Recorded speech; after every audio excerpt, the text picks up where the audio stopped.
Assalomu alaykum, hurmatli patronlarimiz. Ertalabda hozir bitta Lacetti'miz, xudo xolsa narxlari chiqdi akalar. Ma'lumotini sirazi aytib ketaman. Mashinamiz 2010-yil, oldi-orqa butun akalar, 4 ta baloni yangi o'zini diskalarida. Mashina sassenasini ko'ryapsizlar. Mashina o'ta tiniq holatda akalar. 4 ta baloni yaxshi holatda akalar. Balon qo'ymaysizlar xudo xolsa. Kuzuplari tiniq chiroyli holatda. Hop, orqalari ham ko'ryapsizlar, kuzublarni akalar. Kuzub hech qanaqa qirilgan, sirilgan joyi yo'q. Mashina polirovkalarigacha bo'lgan akalar. Mashina tiniq holatda olasizlar, faqat minasizlar akalar. Salonlarni ham qaranglar akalar, salonlar ham mativi bo'lib turibdi. Hamma narsasi bor akalar. Salonni ham ko'ryapsiz, salon tiniq holatda akalar. Hop, yurgani akalar mashinamizda 5 kunlikdan o'tgan, lekin motor, korobka, hadoy hamma narsasi noldan bo'lgan.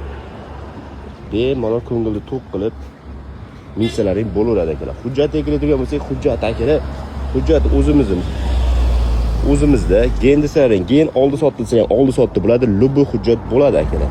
Puliga keladigan bo'lsak, akalar, pulini bo'la turgani $4300 bo'lsa berib yuboramiz akalar. Telegram kanallariga nomerlar yozib qo'yamiz, bemalol aloqaga chiqib baraka qilib olsalaring bo'ladi akalar. Mashina sassenasini ko'ryapsizlar. Mashina tiniq holatda. Olasizlar, faqat minasizlar akalar.